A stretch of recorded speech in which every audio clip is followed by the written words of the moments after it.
Ciao a tutti, eccomi di ritorno con una nuovissima ricetta, stavolta una ricetta salata pensata appositamente per questo periodo in cui magari si pranza fuori casa al mare. Era da tantissimo tempo che volevo proporvi una freschissima, delicata, leggera ma nutriente, sostanziosa allo stesso tempo e facilissima insalata di pollo, un qualcosa veramente di unico.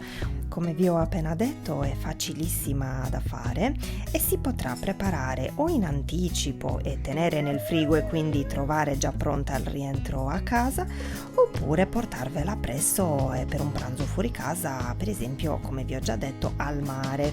Per realizzare la nostra insalata di pollo ci occorreranno 500 g di petto di pollo già tagliato a fette che dovremo cuocere semplicemente in una padella unta con poco olio e poi condire come più vi piace. Io in questo caso ho scelto di utilizzare questo sale sardo compreso di spezie, ed essendo spezie miste conferiranno alla nostra carne un gusto veramente unico, originale e particolare. E se lo doveste trovare vi consiglio di prenderlo, di provarlo insomma.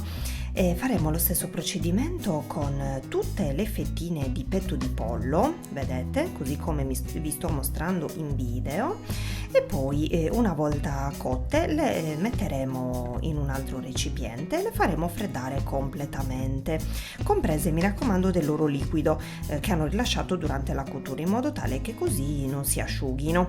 Poi adesso ci prepareremo tutto il resto degli ingredienti che abbiamo scelto per condire la nostra insalata di pollo, e questo sarà personalizzabile a seconda dei vostri gusti, quindi potrete scegliere tutto quello che più vi piace. Io in questo caso ho scelto alcune fette di dolce sardo, alcune fette di parmigiano reggiano, tutto tagliato a dadini, tutto tagliato anche a fette, e adesso un po' di sedano che secondo me conferisce all'insalata di pollo un gusto veramente fresco e intenso, proprio alla sarda. Noi il sedano lo mettiamo anche all'interno dell'insalata di polpo, meraviglioso.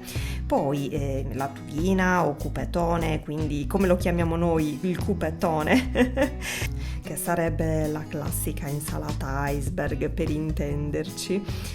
Però io in quel momento non l'avevo in casa, anche se noi la preferiamo di gran lunga, ma avevo la lattughina e ho utilizzato quella, è buona ugualmente.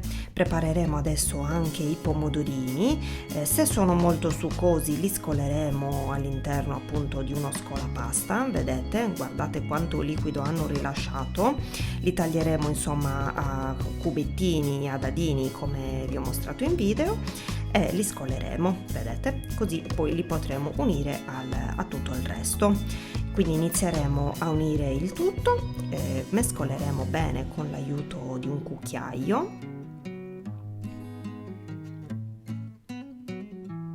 Dopodiché aggiungeremo anche 3 o 4 cucchiai di olive già denocciolate, tagliate a fettine.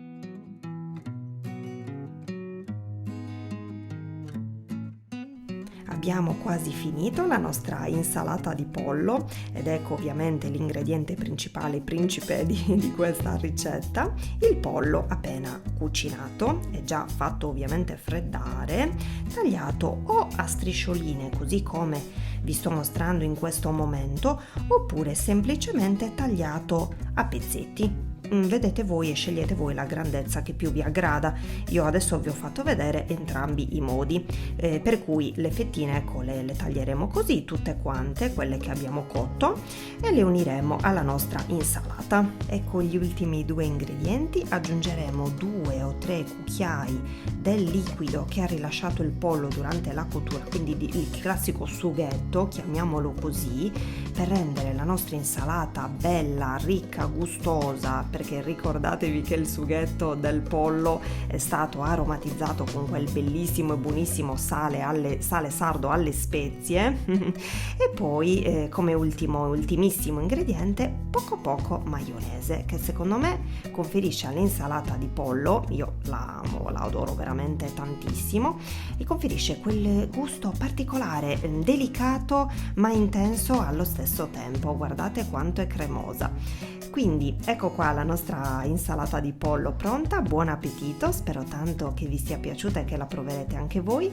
Vi abbraccio forte forte e vi auguro una buonissima giornata. Ci vediamo presto, ciao ciao!